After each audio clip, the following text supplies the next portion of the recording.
This is the Roots and All podcast, and I'm your host, Sarah Wilson. Join me as I talk about all aspects of gardening with some of the top horticulturists from around the world.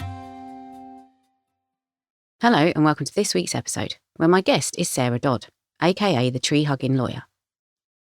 Sarah is founder of law firm Tree Law and specialises in civil and criminal claims arising from disputes around trees, in particular trees causing damage to properties.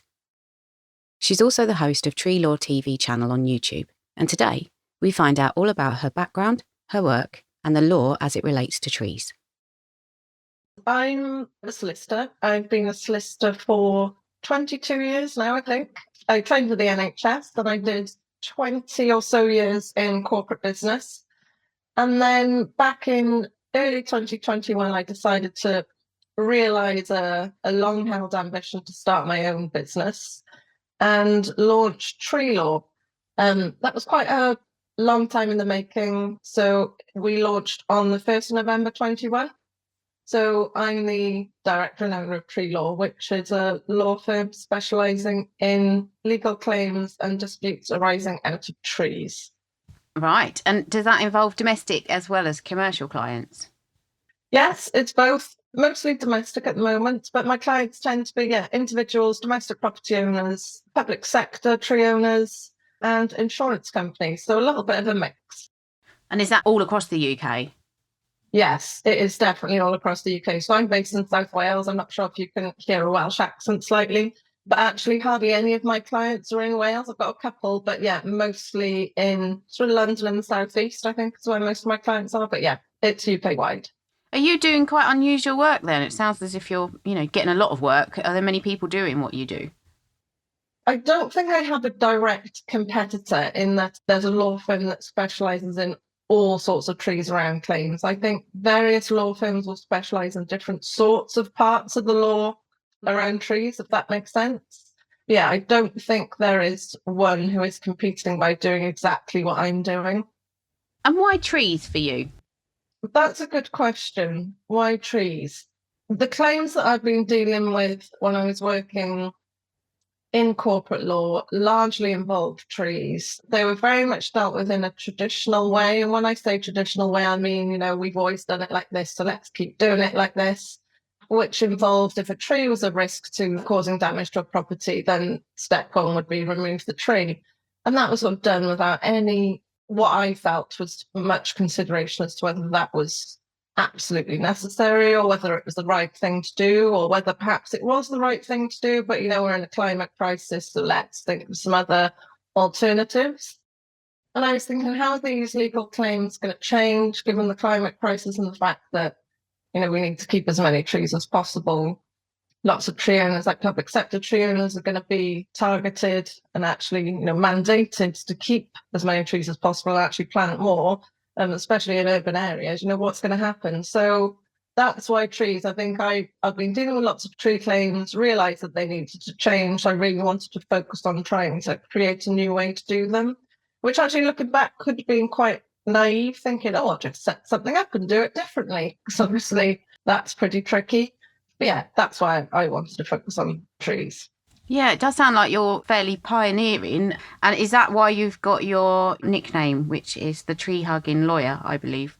Yeah, I think when you start up a business, the number of people that say to you, what's your elevator pitch? I think people are almost like obsessed with an elevator pitch. And I tried to summarise what I was doing, managing tree-based claims, but in an environmentally friendly way, keeping an eye on carbon emissions. And it was just such a mouthful. And I said to somebody once, so it's like, I'm just like a tree-hugging lawyer.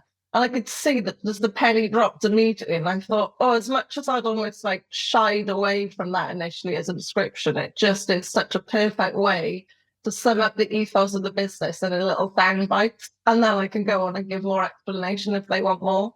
Brilliant. I love it. I mean, it does exactly that. It sums it up perfectly. So thinking about kind of more domestic claims, I'm sure people listening will have lots of preconceived ideas, maybe misconceptions around trees and tree law.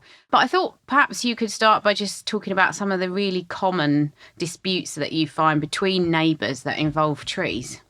Trees on boundaries are, I think, the most common. So if a tree's on one side of the boundary and perhaps its branches or roots are encroaching onto the neighbour's land, whether that's branches encroaching and causing shade, right to light and shade and views, things like that can cause disputes. And then also when you go underground and you're thinking of the roots, where roots are encroaching from one person's land to another, that can cause things, quite minor things such as like bumpy paving, if it's pushing, if it's causing direct damage and pushing up paving slabs. And then it can also be, I was going to say more serious, I don't mean to belittle bumpy paving, but if you've got roots encroaching underneath the foundations of a property in certain areas of the UK, that can cause subsidence damage. And subsidence damage, cracking to property because it's moving downwards in the summer, back upwards in the winter, can be catastrophic damage. That can be into the hundreds of thousands, if not requiring demolition and rebuild in the worst situation. So yeah, I would say trees on boundaries. So in terms of if you had a tree on your property and its roots were encroaching into the neighbour's property, is it then your responsibility to make sure that that doesn't have any detrimental effect? Or is it their responsibility to then kind of root prune that tree regardless of the consequences? I wouldn't want to give a one-size-fits-all answer here because it can be dependent on a lot of things. But I would say that as a tree owner, you have a duty of care, and we'll all have heard of duty of care. You've got a duty of care to make sure that your tree is maintained and managed appropriately such that it doesn't, or it minimises the risk of it causing damage to a neighbour's property. So yes, you as a tree owner have got a duty of care to manage it. But then also a neighbour, where roots and branches encroach onto a neighbour's land, the neighbour does have a common law right to what's called abate that nuisance and actually take steps to prune roots and branches back to the boundary line. But I've got to say that with a huge disclaimer that none of this should be done without consultation of either an arbor professional or a lawyer or both, especially when you're dealing with protected trees. There's so much in the mix that can make what sounds like quite a simple step actually pretty complex. Yeah, I've got you. It sounds like sort of communication in all of these things is probably key and could head a lot of problems off at the pass. Thinking about duty of care, do you have a duty of care to your neighbour's tree roots? If, for example, you were going to dig a pond and that meant slicing through their tree roots, do you have to be careful what you do with that as well? Yeah, you do. And that's why I was saying that, that's part of the back and forth with if a neighbour's roots encroach onto your property. Yes, if you were to look in a textbook, it might say, yes, you can prune the roots to the boundary line. But again, you have to be acting reasonably in taking any of those steps. So you can't be pruning roots or branches such that it then impacts the health of the tree. So it's a real balancing act. So yes, both neighbours have a duty of care. And that's the same just in life. Neighbours do owe one another a duty of care to make sure that what they do on their property doesn't cause interference or harm or damage to a neighbour. Yeah, it makes perfect sense. A couple of things, again, that I think people have some opinions about, or maybe a grasp of an idea of, but thinking about insurance when you've got trees near your property. Again, I know you obviously can't give legal advice, but are there things that people need to look out for? Or do you find sometimes people are scared to do certain things like plant trees in places unnecessarily? I don't come across people being concerned about planting trees, but you are right that when you're taking out household insurance, trees will, they'll be part and parcel of the questions that you get asked before you get insurance cover offered to you. There'll probably be some sort of question about the number of trees within a certain distance of the property, whether they're within the grounds of the property or outside the grounds of the property. And there will be questions about whether there have been any claims in the past, any damage in the past, perhaps caused by trees. So that is something that's on the insurer's radar. Now, I'm not saying whether those questions that are asked, that will feed into like the underwriting, so the risk assessment element of providing insurance cover. Now, I'm not saying whether I think those are necessarily fit for purpose in 2024, going into a warming climate. So, yeah, I suppose I'm going to be a bit ambiguous here. There's a lot of work that's being done with insurers on risk modelling in relation to tree-based claims going into a warming climate. So I'm not sure whether I've answered that very well, but I would say that taking out insurance cover, yes, you'll be asked about tree-based claims and trees that are close by. I do hear people saying, well, before I get insurance cover, I had to remove a certain tree. I'm not sure whether that's right. I'm not sure whether that happens or whether that should happen. But I would say that this is something, you've got tree claims, you've got flooding claims, even wildfire claims now. The sort of climate-based perils are something that are really hitting the insurers and getting on their radar. So there's a lot of data scientists out there trying to work with insurers and underwriters to provide effective modelling so they can actually effectively manage and assess their risk. It's all about risk for them. Yeah, well, that's good to know, because I do think sometimes, as you say, maybe these laws and, kind of standards are put in place a long time ago. And I do think they need revision, and we need probably a bit more of a common sense approach as well, which is difficult when you're trying to be, very sort of objective, I know. But you spoke about overhanging trees as well. That's another thing that I think people used to speak about, like a right to light or a right to privacy. But I'm not sure those things, do they actually exist in law? A right to light does exist. And yes, a right to privacy does. And actually, there's a relatively new bit of case law on right to privacy, which happened involving an overlooking, and that was between the Tate Modern Gallery and a block of flats that were built next door. So there's some quite modern law on right to privacy. Yes, they do exist, but it's a really complex area of law. Perhaps in a high hedges situation, an evergreen hedge, for example, it's more complex than just saying, well, that hedge now blocks out the light to my property. There's a lot of work that's got to be done in terms of how much light there was previously, how long that property enjoyed that level of light for, if it's shading into rooms, like what those rooms are used for, what's their ordinary purpose, what do they need light for. So it's really complex. So when I have clients go in and say, I don't like that tree, it's blocking out my light, can we do something about it? Yeah, not necessarily. There's a lot of complexity behind the scenes, which I think it's quite difficult to get clients to understand that at times. Yeah, I'm sure. And thank God you're on the case, because it does sound like a total minefield. So again, I think you go back to that thing of communication, don't you, I guess, and trying to work to find a resolution rather than just doing something utterly drastic and then dealing with the consequences. Speaking of which, I've just seen on LinkedIn, I think it was, an article about, I think they were a tree firm got fined quite a big amount for taking out trees that were protected.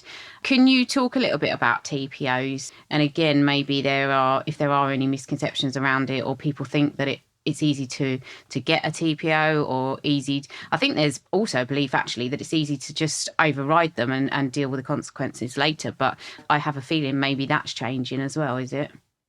Oh, yeah, I would say, so TPOs, again, a massive, you could write a whole textbook just on TPOs, I think. And interestingly, fun fact is TPOs are pretty different between England and Wales. So as a solicitor practicing in Wales, dealing with some claims in Wales, some claims in England, that adds another layer of complexity. And there's a real attitude shift. So the law around TPOs is within the Town and Country Planning Act. And I think given that we are in a climate crisis, I mean, that's not up for debate, is it? Climate crisis, we're in a climate crisis. And you've got public sector tree owners, the planning authorities that manage these TPOs, more and more wanting to take a proactive step in terms of enforcement. Obviously, not only to adhere to the law that they've created in terms of putting the protection on the trees, but also to send out a message to people to show we are enforcing the protection of these trees. So if you go ahead and think, oh, don't worry, we'll just take them down, we won't get fined out, or we'll just pay a fine, as a deterrent for them. So you will see more and more, and I've noticed, I think, definitely in the last 12 months, a real uptick in seeing these being reported. So I think local authorities taking enforcement action and publicising it, saying, like, not on our patch. If you are going to consider taking down a TPO, we will come after you. So I think that's really good news. In terms of TPOs and the law around TPOs, it's so complex, and there's some areas of ambiguity where you can debate and there is no final answer. Where you've got a tree preservation order protected tree which is causing damage to a neighbouring property, in the Town and Country Planning Act, there is a nuisance exemption which says that where the tree preservation order protected tree is actually the cause of a legal nuisance, that protection doesn't necessarily apply, and that you can go ahead and take action to reduce or remove the tree without permission. And that is such a strong step to take, given that if you take that step without that tree being proven to be a legal nuisance, that actually it is a criminal act, which you can be prosecuted over. It's very rarely an exemption that's utilised. So there is a lot of ambiguity in terms of TPOs. So I think it's a topic that's absolutely ripe for some proper attention. And I know that some particular cases now, which may have really flown under the radar previously because trees didn't have necessarily the attention, the sort of community attention that they do now, I think that's really going to change. And I think these issues regarding TPOs are going to come to the fore. I have no easy answers with those, but to say sort of watch this space, because I think they're going to start getting a lot more attention. And is it true that just as a kind of concerned member of the public, you can apply to have a TPO put in place? Yes, anything to do with the TPO, you don't have to actually be the owner of the tree. So if you want to apply to have a TPO removed, for example, because it's causing damage, or you want to apply to put a TPO on a tree, yes, as a member of the public, my understanding is that you can go ahead and do that. You can get that permission, but then whether the tree owner, particularly in terms of the situation I was thinking of, was if a tree with a tree preservation order on it is causing damage to property, anybody can apply to have that tree preservation order lifted or for permission to carry out works of the tree. But even if you get that permission, it's still over to the tree owner to decide whether they want to exercise that permission. Again, it does sound like a very large subject to get your head around, and definitely something you'd probably want to seek proper advice on. And thinking of trees in the wider context and maybe outside of the domestic setting, is there anything that is particularly interesting for you in terms of the legislation around biodiversity net gain? I'm thinking more around things like, okay, yes, we can improve net gain by planting more trees, but in the meantime, if that means we're removing maybe a niche habitat or ancient woodland, is there anything around the protection for those kind of trees that you know of? I know that the stuff like ancient and veteran trees, there is at the moment no additional protections in relation to them. I haven't been involved in a project that's had a biodiversity net gain issue on it because it's so new. But I think what's clear is the attitude has to be to retain what is possible on site rather than thinking, and I think this in general, rather than thinking about removing and replacing with replanting. Because you're right in that there are certain habitats that you just simply cannot replace that develop over time.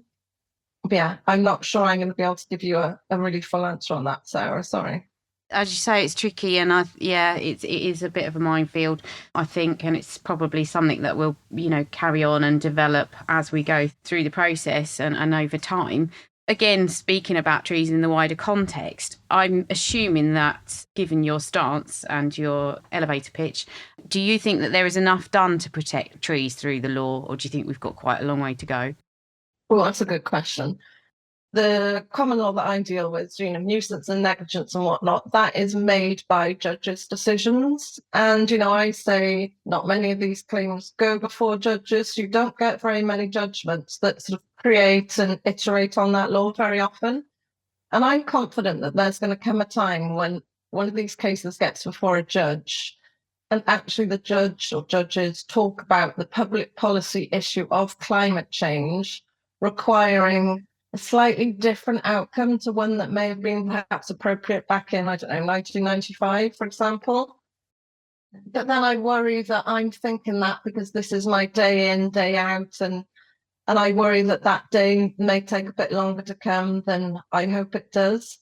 It's very expensive to bring cases to trial, and I worry that it's going to take a while for there to be a claimant with the funding that wants to take a claim all the way to trial for a judgment where there's such a significant environmental element to it that it could change or iterate the law slightly to give increased protection to trees. That's one thing, but I think the law, in terms of where you go to look at the law that protects trees, is in so many different places.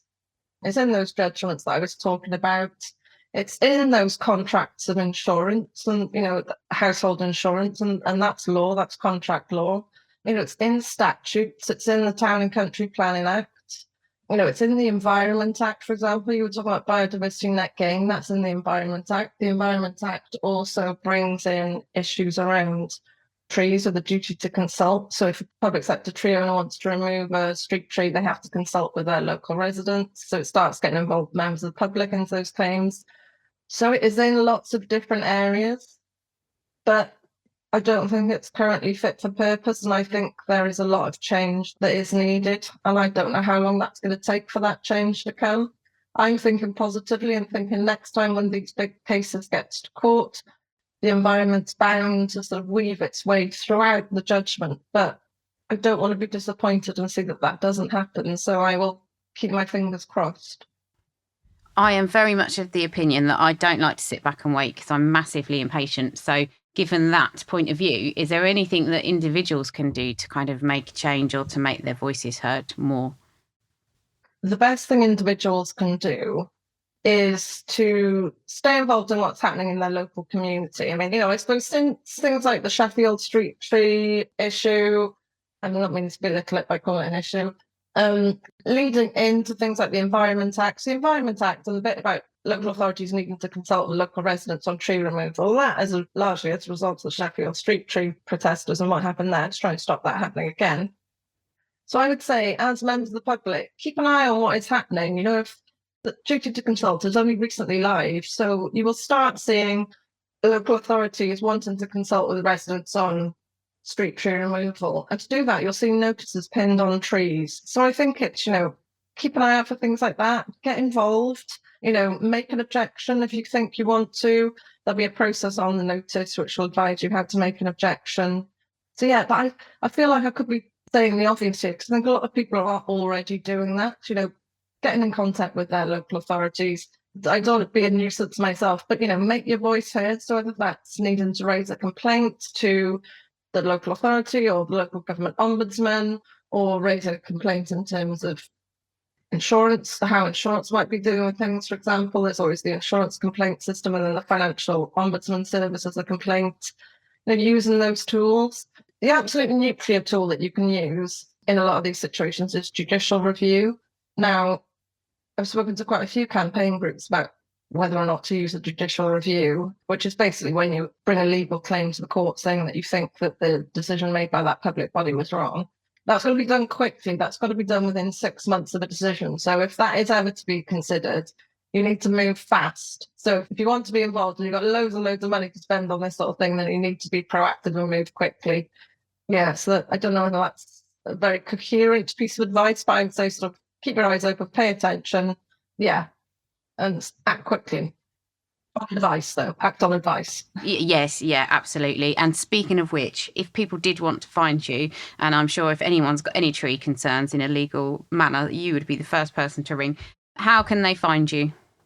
So I suppose I'm a virtual law firm. I don't have an office necessarily. So you can go over to my website. So that's treelaw.co.uk, or you can drop me an email at hello@treelaw.co.uk. Thank you very much to Sarah for sharing her knowledge and highlighting this hugely important topic. Thank you to you as well for listening. If you like this interview, I recommend checking out episode 12 with Peter Thurman, which was released on the 18th of September 2018 and is all about trees. I also recommend episode 90, Irreplaceable with Julian Hoffman, which was released on the 24th of March 2020 and is all about protecting ancient and precious wild spaces.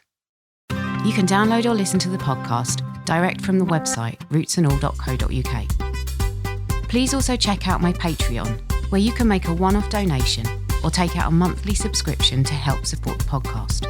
Because if you enjoy the show, please help it continue. I also have a GoFundMe where you can make a one-off donation. Even a one-off donation of £1 helps, and I'll be really grateful for your support. So please go to Patreon or GoFundMe and search for Roots and All Podcast.